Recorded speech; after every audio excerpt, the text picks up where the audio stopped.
Audio Jungle.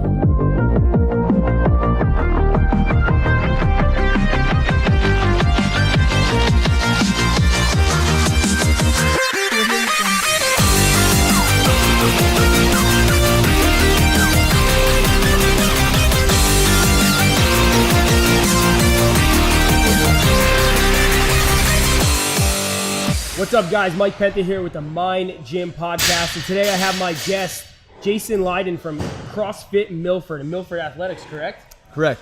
I'm pretty excited to have Jay on the show. When I first started CrossFit, Jay was already a box owner and pretty relevant in the CrossFit community, and I was able to use things that he was doing to start developing my programs and get my gym, the way I wanted to go based off of how he was doing things. So, Jay and Rob Orlando and a couple of those guys, they're pretty relevant in the CrossFit community. They've done a lot. They were in the games. They had teams in the games. And for me, it was awesome now it's awesome to be able to meet with him and talk with him on the podcast, because I was able to kind of model the beginnings of New London CrossFit using what Jay was doing and to build my programs in my community. So welcome, Jay. I'm glad he's on the show. We're going to talk a little bit today about his backstory in fitness. We're going to talk a little bit about CrossFit Milford, Power Monkey Fitness, a camp that he works with, and working with games athletes, regionals athletes, and back in the day, open athletes. I mean, he's worked with every single athlete in CrossFit, from the person who's walked through the door, never worked out before, to the person who's, made it to the CrossFit Games. We're going to talk about how those people tick and how to work with different individuals, and we'll go from there. So, Jen, thank you.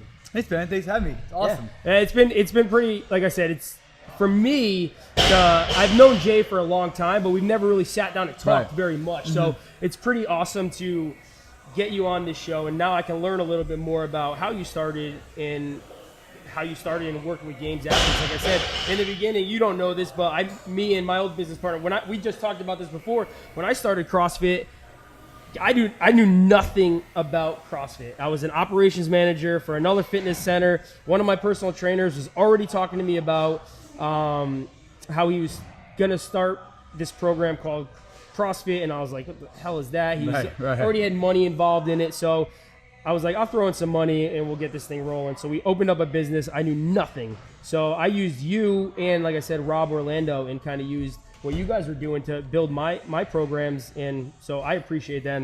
You didn't know that, but that's awesome. Yeah, you're killing it, man. You're all over the place. You're doing tons of stuff. Yeah, I mean, it grew like everything else. Like CrossFit has grown, I've grown, and it's been pretty awesome. Yeah. But I actually have a funny story about you. I think I remember, like, one of the first times I really kind of got to know you. We were doing an opens workout at Shoreline CrossFit when Shoreline first moved into their new spot. So this might have been like 6 or 7 years ago. Yeah. And I remember you were judging, and it was the deadlift, box jump, push-up workout or something like that. And I remember you were judging someone's doing push-ups, and you were like so intense. On the floor, yelling at them. I was like, this fucking guy is intense. He's just judging. And then he was like, yeah, that's Mike. And I was like, oh, that's Mike. I was like, oh.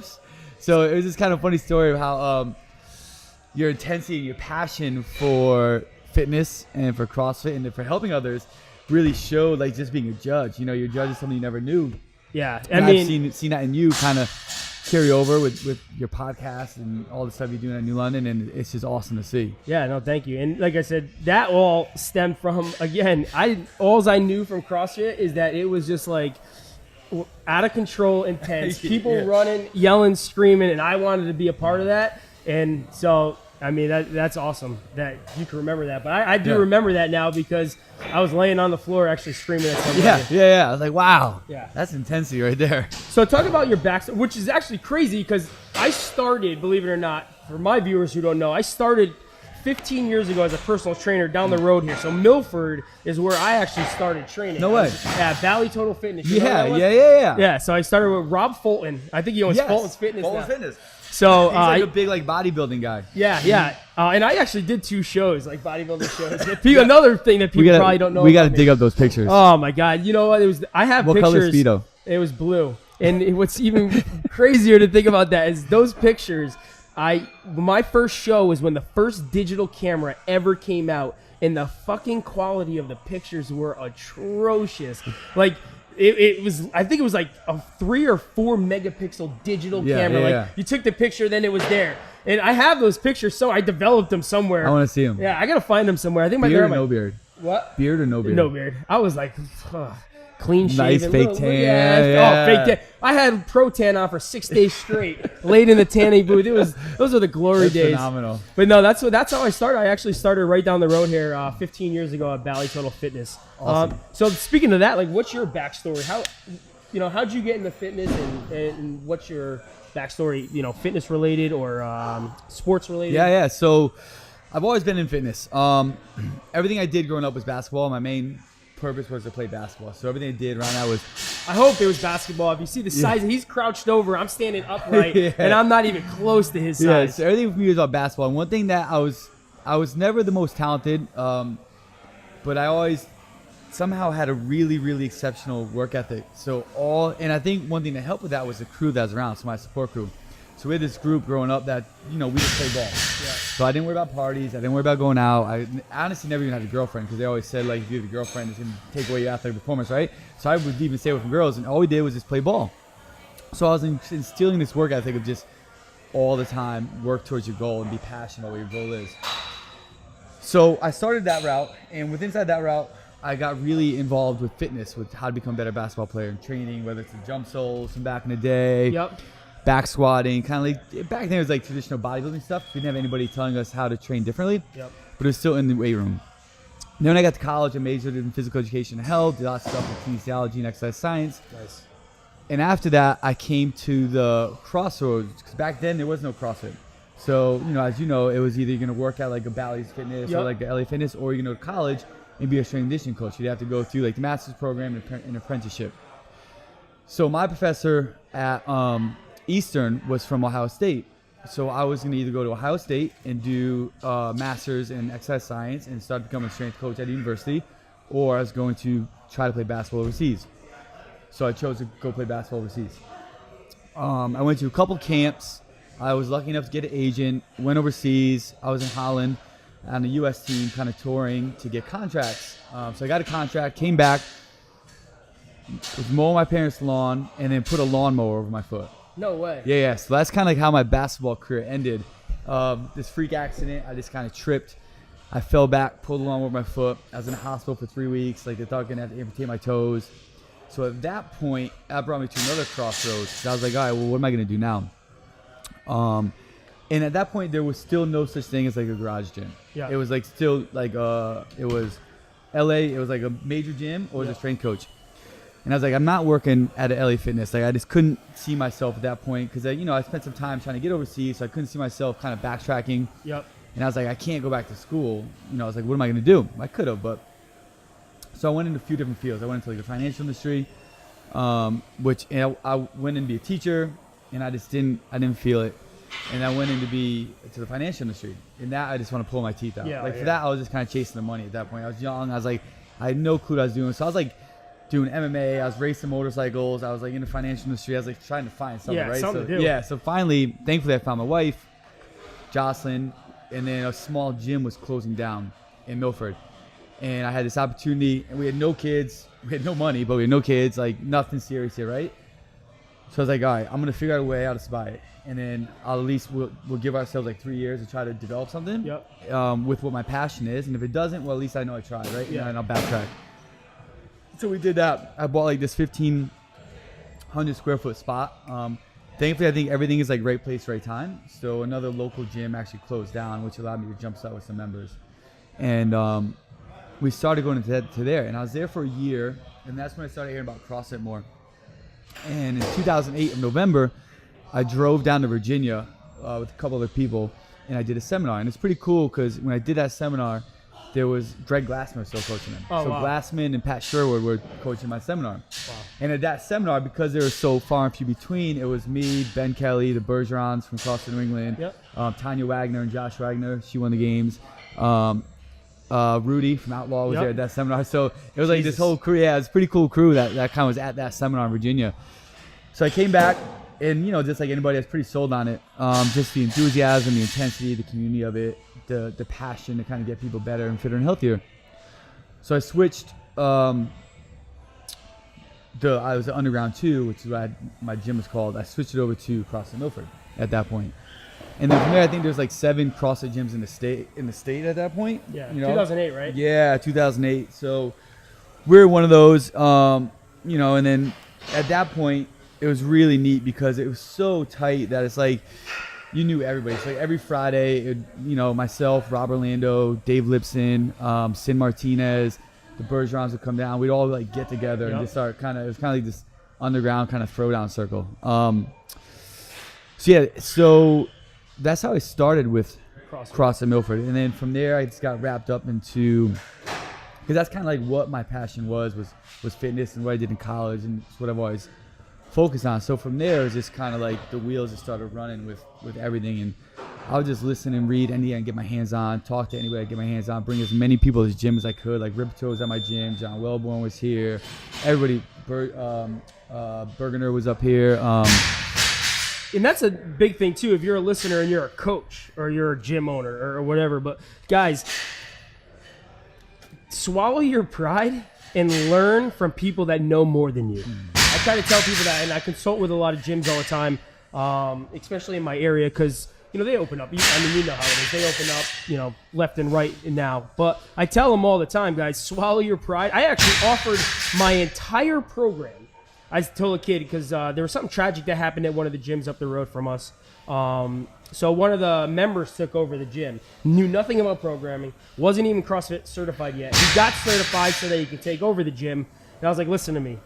You're going to hurt somebody probably. So to stop that from happening, take my entire program day to day and just use it. Or use my day's program from the day before. And he didn't do that. And he's about to suffer the consequences of that because another gym opened up down the road from him, another kind of a CrossFit and athletics like everybody's been doing. And his members are just slowly going over because the kid who opened up a gym I program for personally, he's a good competitor, he's a good athlete, and he's starting to use those types of programming to program for his athletes. And it's not that my programming is the greatest in the world, but it's better than someone who's never been doing this before. I've been doing this now for 8 years, just like you've been doing it for over 10 now.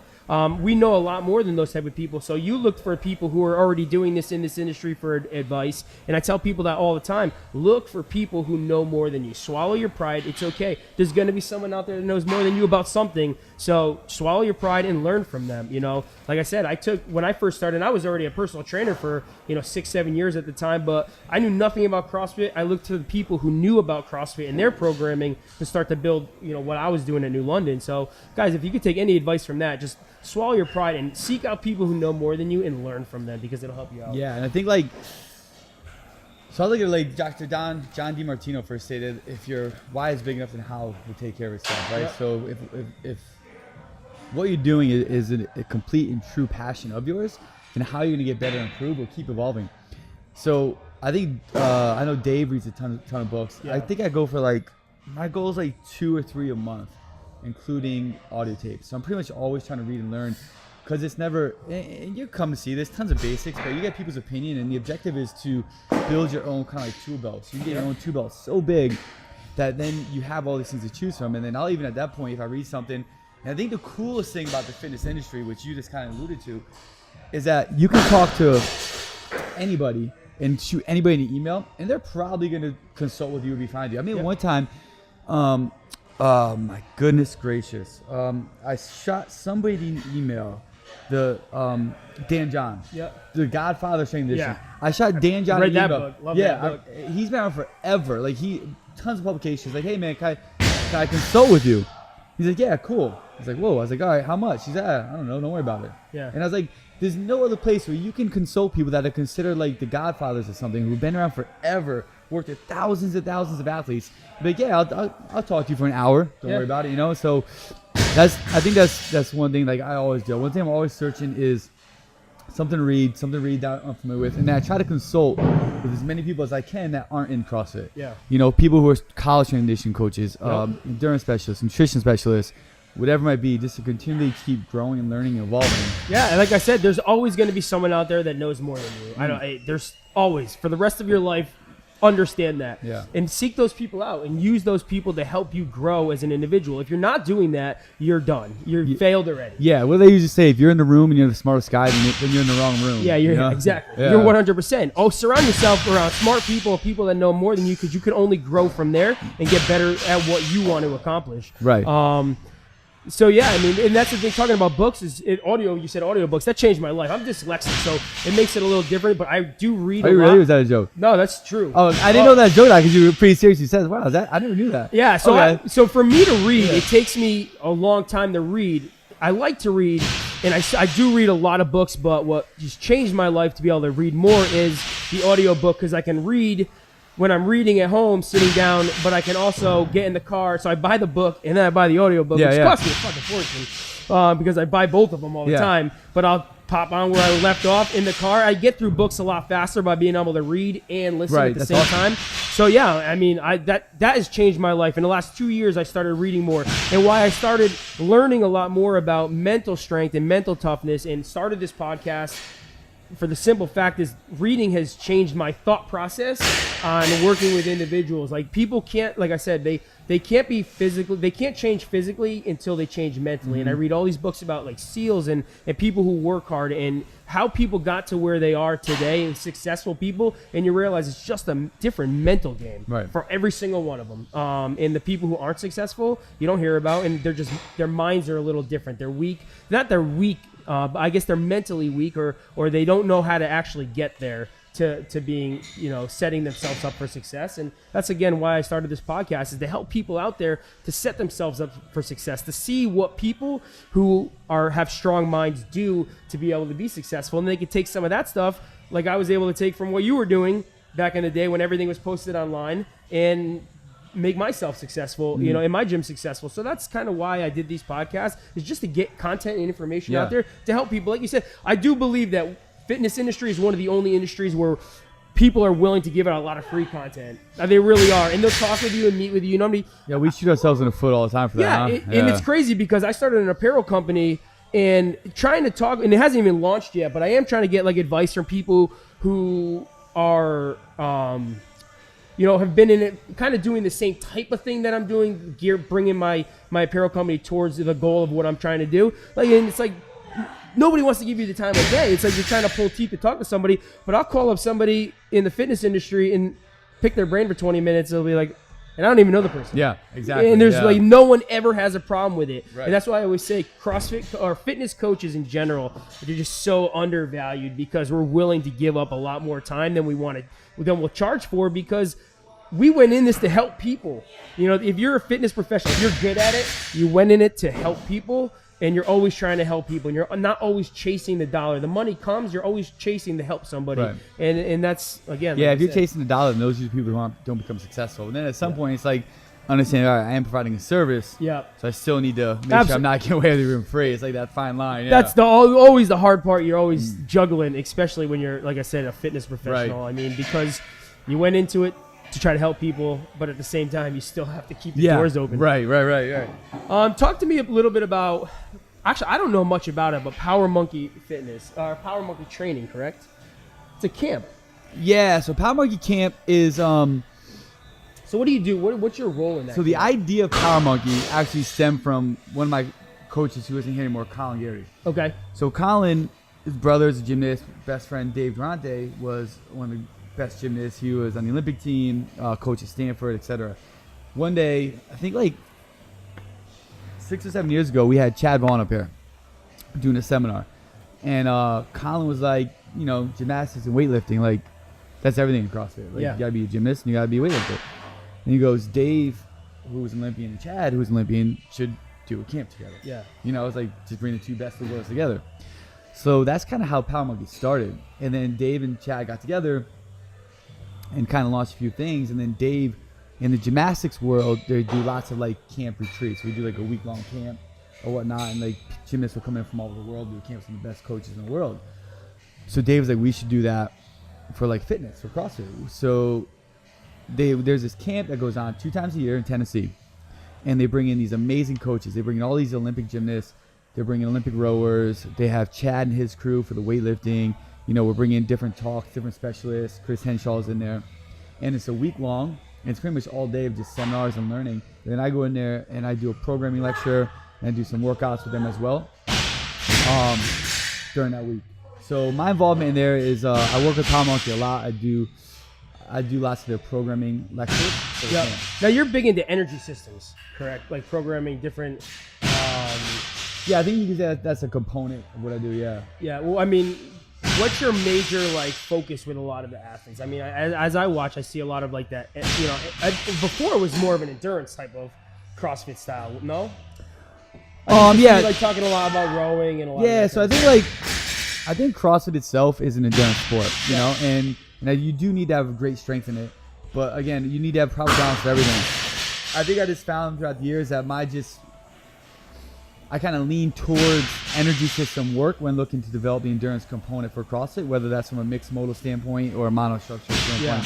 I'll lend to that. Just have better progress with heart rate monitor, you know, burnout, monitoring fatigue factors and whatnot. What do you like? What do you train more of with these guys? Anaerobic or aerobic? What do you think? Do you need a fine balance, or do you think anaerobic's gonna kind of help more if you start working anaerobic capacity a little more? So for me, it all depends. It all depends on the athlete.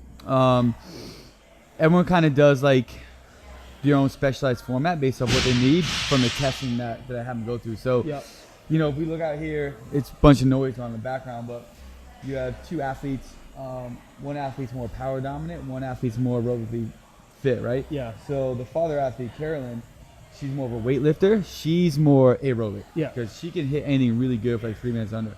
Yeah. Brittany, who's more kind of aerobically dominant, she'll hit up more kind of power work, more kind of lactic work and format. So I think depending on the athlete dictates the percentage they need to go between the lactic stuff, the anaerobic alactic stuff, and then from there you get into your like maximum oxygen consumption and aerobic threshold and anaerobic threshold work. Yep. I think if I were to summarize it though, the most dominant people are the ones who have a really high anaerobic threshold. So yeah, VO2s are VO2s, right? It's like a vertical jump. Absolutely.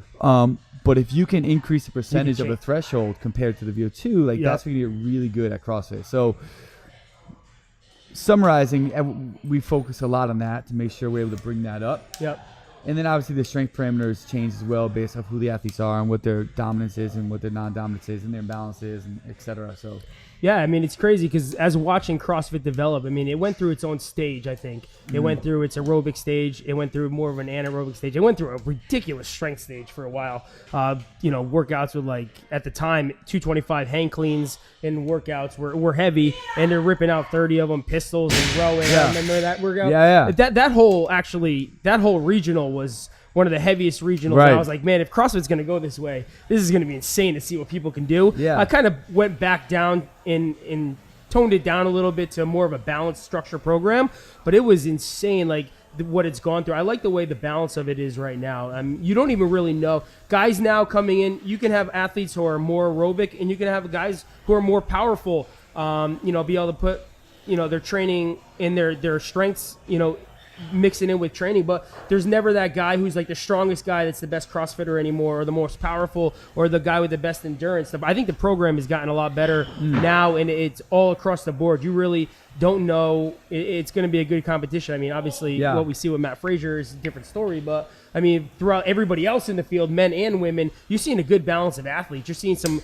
endurance athletes who are more geared towards endurance, you know, climbing up, and you see some anaerobic and strength athletes, powerful athletes working up. So it's kind of a good mix now, where it used to, if it was strength based, all the strength people were at the top. If it was aerobic based, all the people were at the top who were more of like an aerobic endurance athlete. So I love the balance the way it is now. So. Yeah, and I think one thing that's that you just can't guess. You know, I think people get in trouble with thinking they can like predict what it's gonna be. Like, I remember one time I had a conversation with someone. They said dumbbells, and I was like, "Well, you better be ready for like dumbbell snatches." At like they said 50 pounds. Like, oh, they never do dumbbell snatches. Like the first opens workout, right? Yeah. It's like you have to just be really well balanced at fitness, you know, and you can't neglect any components. And you have to be powerful. You have to be quick. You have to have great endurance. You have to have a good threshold. You have to be able to do well in the lactic realm to buffer the kind of fatigue factors. You gotta be strong. You gotta be strong on the fatigue, you know. So there's no hiding. And I think what you keep seeing is with the constant development of CrossFit and the professionalism of it as a sport, more and more coaches come in with different expertise and different knowledge to provide. And different ways to train athletes. And one thing I always say is like, there's no one right way. Like you have A and B, right? You have A of where the athlete is, and you have B of where they need to be. Everything that happens in between that can be anything, and the only thing that's right is if it's working for the athlete. Like whether you do, French confusion or conjugate or linear periodization, whatever kind of plan you want to utilize, whether you want to do West Side, like whether you just want to do basic block, like it doesn't matter. If it's working for the athlete, then it's right. Yeah, And I think that's where people get caught up is that there's no one dominant way. It's like understanding the response to stress in the body, understanding what the athlete needs and what they require to get from A to B, and then put it together and then assess them. If it doesn't work, reassess, right?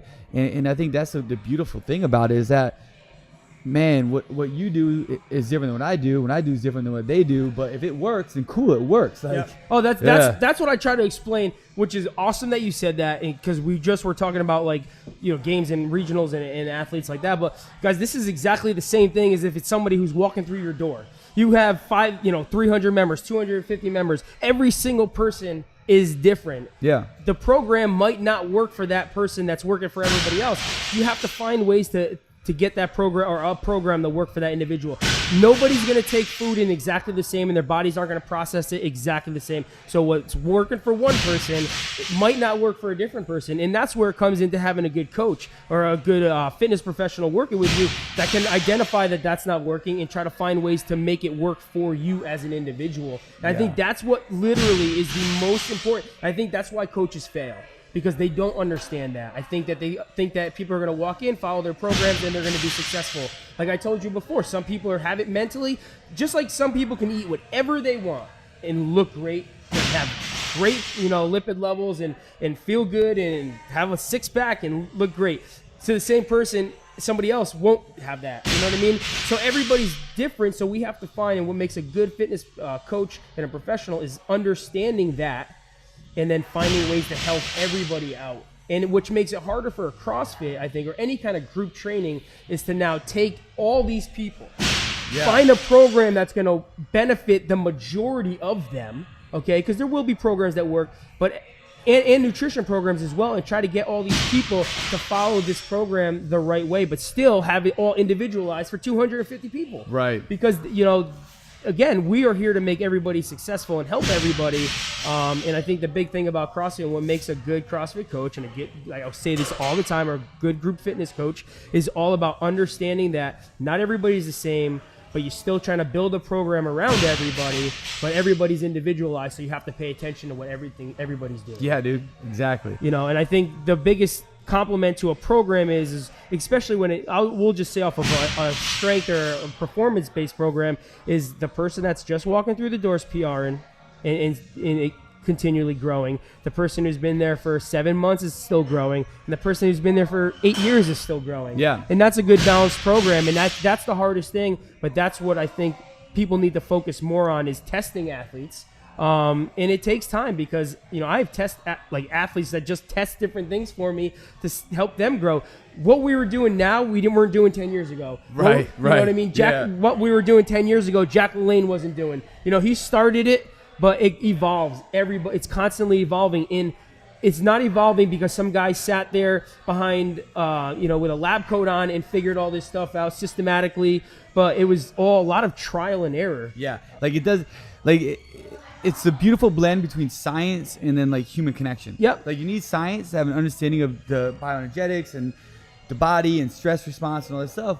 But if you know everything and you can't connect to people, then it doesn't matter what you know, because no one's gonna want to learn from you. Absolutely. So it's being able to take the science and the learning, and then have the human connection, to be able to apply it and have a basic conversation. And we talk about that a lot with our coaches, whether they're our class coaches or competitors, is that you have to have the connection with the athletes. You have to be able to understand their life and their stressors and what's going on and what their goals are and what the passion is, because what their goal is isn't what your goal is. Your goal is to get them better, get them fitter, but their purpose and their why would be completely different. It might have nothing to do with what you could possibly think of versus other things that transpire inside their life, and we do that a lot with our competitors, where I'll watch them walk in the door. I'll just go up and have a basic conversation with them to see where their eyes are focused. They focused on me, or they're all over the place. So they take it forever to get chalk or not. And I think even from that matter with a normal class, just when people come into the class, just talk to me, hey, what's up, man? How's it going? And you have to be ready that when you say that, you know, it might be like a whirlwind of emotions. But that's how you understand like what's going on and how you can make adjustments to continually see the progress you're talking about. And how you can make sure that someone comes in and like, you go through, Mark. Someone comes in, someone comes in, you're like, hey, like, are you having fun? Are you enjoying it? No, why? And then understanding, all right, well, is it just a deflection because they're intimidated or they're really not enjoying it? What can I do to make it better for them? And if someone's been there for a while, then, hey, man, how's everything going for you? You still getting what you need out of it? Do you need to make a change or an adjustment to kind of stay on track, to keep focus? And having those conversations is important and is what it's needed. Yeah, I mean, again, I think Dave kind of talked about this, Dave Plumey last episode. Like, do you care? Like, when you talk about your CrossFit community, right? And do you just care about the people that are walking through the door? Or you're still contacting the person who maybe didn't have the money that month and couldn't come? Are you still reaching out to them to see how they're doing? Or if someone's injured, are you still reaching out to them to try to help them out and keep getting them to move forward, even though they're not walking in your door? And everybody who's ever come through your door is part of your community. It's important to kind of keep on those people as well. But you had said, you had mentioned, as you saw, you look at the eyes of your athletes coming. Mm-hmm. Let's talk about that quick before we wrap things up. Because what do you think is the major thing that separates them mentally compared to everybody else? Like, how does that person get there? Because I think everybody's capable of it. Talking about the competitors. I think a lot of people, I know a lot of people that are capable, physically capable of making it to that level. What do you think separates that physical ability to the next person who actually can make it to the games?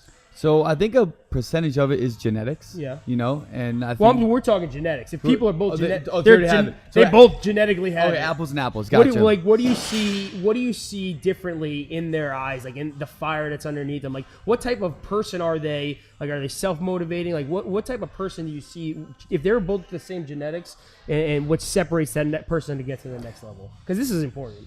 I think it's like an onion. Because multiple layers. Yeah. You have to be extremely self-motivated. Yeah. You have to be selfish. You have to be willing to do anything at all costs for your goal and your purpose. Meaning, like, don't tell me you want to be good at something, but you don't get 8 hours of sleep. Don't tell me you want to be good at something, but you're not going to eat well. Or you're going to go out and be drinking every night. Or you're going to have parties or staying up late. Or you're not going to wake up early. Like, you don't want to be good. You want to think you are, but you don't. You don't need a motivational speech. So you're extremely selfish. And I say selfish in the fact of you do everything you can to put yourself in a position. Like, when I was playing basketball, all I did was play ball. I'd go to my high school at 5:30 a.m. and I'd shoot and then shower and go to homeroom. When the winter came, I'd shovel the park and all the typical stories, right? But I did that. And I think in this sport, it's the same thing. Like, you're going to sleep well. You're going to eat right. You're going to eat enough food. You're going to hydrate. You're going to stay away from things you should stay away from. You're going to do the little things, and you don't have to be told to do that. You're going to take care of your body. You're going to take care of your mind, and you're going to take care of your social life. Because if you don't have the balance, then you're going to blow up. So I think that's one layer. I think the second layer is motivation. I see lots of people saying, like, motivational speeches, and my philosophy is if you need a motivational speech and you're not truly motivated, because that will last for like 5 minutes and you're like, oh yeah, gun ho. You'll go back to being unmotivated again, right? Because you're just constantly looking for that. Right. So I think you have the selfishness, you have the intrinsic motivation. So I think those are two layers. And I think the third layer is just you have this growth mind state instead of a fixed mind state. And you look at this as children as well, right? You don't view everything as a definite meaning. It's right or wrong, right? It's good or bad. You're able to accept the gray area and learn from it and grow from it. If you don't do well, okay, how can I learn from it? How can I grow from it? So I think when you have too much of a fixed mind state, you get performance anxiety. You have fear of failure because if you don't win, you're a failure and then you suck, right? So I think it's this mind state, and most people have that. It's like a nature versus nurture aspect, but you can adjust it. So you have those three layers. You have the mindset, which is a lot what you talked about, right? You have the selfishness, right? And then you have the motivation. And I think the last thing is you have the ability to compete. And I think you need all those layers, because I've seen plenty of people, and I've worked with plenty of people who have crazy amounts of talent, and are just so good. But once the lights come on and they get out onto the floor, they can't compete well. Yeah. And I've saw in basketball too, people who had like could shoot the lights out and could put their head on the basketball hoop and could dribble like crazy. But once the game come on, like they freeze and they shut down. Yep. And other people weren't that good, but once the lights come shine. on, they're like, whoa, where'd this guy come from, right? Yep. So I think you have to have all those different layers, you know, and I think when you can, and I don't think all those layers can be coached. Yeah. I don't. I think like You don't think any of them could be coached? I think a lot of them can. Yeah. I think a lot of them can, but I think some of them can get so far with it, right? And then from there, it's like, all right, well, now you got to do it on your own, you know? Absolutely. And you look at you have to have that do factor. Yeah, like at the end of the day, it's look you've at like gotta, Jordan. Like, was Jordan the most athletic person on the ball? No, not at all. He wasn't the most athletic. He wasn't the best, but he had all those to such like a 10th degree that he made himself be the best. Yeah. You know, and I think to be a competitor, you got to have those different layers. I see a lot with competitors. I think the fear of failure is a big thing for a lot of people. People don't. I see it in any sport, actually. Yeah. I don't think people want to look bad. They just want to look good. Right. They're afraid to fail. And you find that with just normal people coming through the gym, you know, with like a fitness program or nutrition program. Like they're just afraid to fail. And because of that fear, they quit. Yeah. Because they don't want to look bad in front of their peers. Right. You know, and I think that's where you lose some people, whether it's a nutrition program, because they make themselves feel like a failure. And I think the failure part of it actually ruins a lot of people. Yeah, more and than I anything. think that goes back to that fix or growth mindset, you know, Yeah. just like in Nielsen. I've seen it too where people will think that they're not afraid, Yeah. but they are. And I see it like, because one thing I try to do is I try to put people in like a fire pit situation, like a one-on-one, like back against the wall, like Yep. let me see what you got. Yeah. And you can see if they're going to fight through it or not. And it's like, so you can see if they're like, I'm going to do everything I possibly can to not lose. Yeah. And if I lose, it's okay. Yep. I'll learn from it. But I'm going to give it my all to make sure I don't, right? And I've seen it with other athletes where they, oh yeah, like they think they have it, Yeah. and then they get in that situation, and you see them kind of like hold the throttle a little bit, right? You kind of they hold back just a little bit because they give themselves an out. Yeah. Oh well, if I don't win or it doesn't happen, I can say, well, I didn't really push that hard because I was a little tired, right? Yeah. Well, I could have done better. No, Yeah. you have now. All you have is now. You don't have tomorrow. You don't have yesterday, right? You have now in this moment in this life, and make the most of it right now. And that's what I want to see from athletes. Like if you're in this situation, your back's against the wall, what are you going to do? Yeah. Are you going to give it your all? And if you don't come out, be like, okay, but I gave it my all. Yep. And if you give it your all effort, then you're a competitor. Then you're going to be excellent. But if you hold back, so you give yourself that out, Yep. right? Then it's like, well, no, you're not. Yeah, because I believe when you give it your all, I mean, the satisfaction, whether you didn't succeed or you did succeed, if you gave it everything you got, it was a success in your mind. Yeah. And you knew that was everything you had, and it still had that chemical reaction happen in your brain that made you feel good because you knew that you left everything out there. Right. Where you see someone who is good, but like you said, doesn't give it their all, they still don't have that self-satisfaction because in their mind, they know they didn't do it. Yeah. They didn't give it everything they had. And I think that's what really separates people, which I'm glad you touched on that because I think that's a huge thing is people just, the more you give it, I mean, whether you've been successful or you failed, the more that you put into it. If you give it everything you had, you will come out on top successful Yeah, in the end. and let's It may face it- take a little while, but you will grow and continually grow and be better off for it. Right. And like, what is everything is just opportunity. Yeah. It's opportunity to be better. It's Yep. opportunity to learn. It's opportunity to grow. But if you don't view it as that, and you view it as like right or wrong, good or bad, Yep. then you're not going to make it, right? Because it's just about your effort you put forth. Like, Everything is effort. I posted this the other day. You can't control anything. I'm going to leave off with this.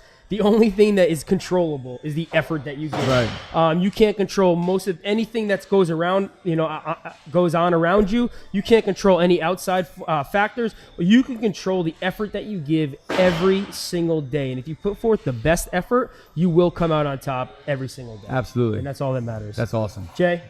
Dude, this is great. Brother, Thanks, thank man. you I love so it. much. Thank you. I'm pumped that you came on the show, man. I was really looking forward to it. Hell yeah.